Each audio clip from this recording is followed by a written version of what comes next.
আবার কিছু আছে কথার মধ্যে শিরক, যেমন কেমন আছেন আপনার দোয়ায় ভালো আছে, কেমন আছেন আপনার দোয়ায় ভালো আছে। আপনার মায়ের কি অবস্থা? মায়ের অবস্থা ভালো, ডাক্তারটা সময় মতো না আসলে মাকে বাঁচানো যেত না। যাত্রা কেমন ছিল?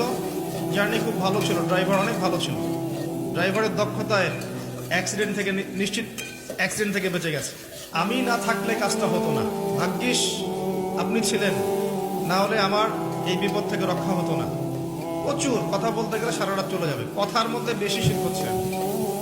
এমনকি অনেক গানের লিরিক্স দেখবেন, তোমাকে ছাড়া বাঁচবো না, তুমি আমার জীবন, তুমি আমার মরণ, এ ধরনের কথা আছে না? আসমান জমিন চন্দ্র সূর্য সব তোমার, তোমার জন্য চাঁদ নিয়ে এসে দিব, চাঁদে বাড়ি বানাবো, কত কথা। এই শিরিক এবং তাওহীদটাকে শেখেন, শেখার পরে আপনি উপন্যাস পড়বেন, কবিতা পড়বেন, গানের লিরিক্সগুলো পড়বেন, দেখবেন যে শিরিক দিয়ে ভর্তি। এমনি এমনি আল্লাহ পাক বিষয়গুলোকে হারাম করেন না, এখানে শিরক আছে, অনেক ক্ষেত্রে কুফরি কথা আছে, অনেক ক্ষেত্রে আবার ভক্তি প্রদর্শন করতে গিয়ে অতি ভক্তি হয়ে যাচ্ছে, আর হারাম ইনস্ট্রুমেন্ট তো আছেই, সব মিলিয়ে এই বিষয়টা হারাম। তার উপরে আবার এটা আপনার সময় কিল করবে এবং আপনাকে আল্লাহর জিকির থেকে সরিয়ে দেবে। যখন আপনি এগুলোর মধ্যে ডুবে যাবেন, ওই মোমেন্টে আপনি আল্লাহকে ডাকতে পারবেন না, ওই সময়টা ওরা খেয়ে ফেলবে, সব মিলিয়ে বিষয়টা হারাম।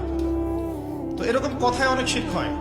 তো বেসিক কথা হচ্ছে তিন ভাবে শিরক হতে পারে: আপনার কথায়, আপনার কাজে এবং আপনার চিন্তায়।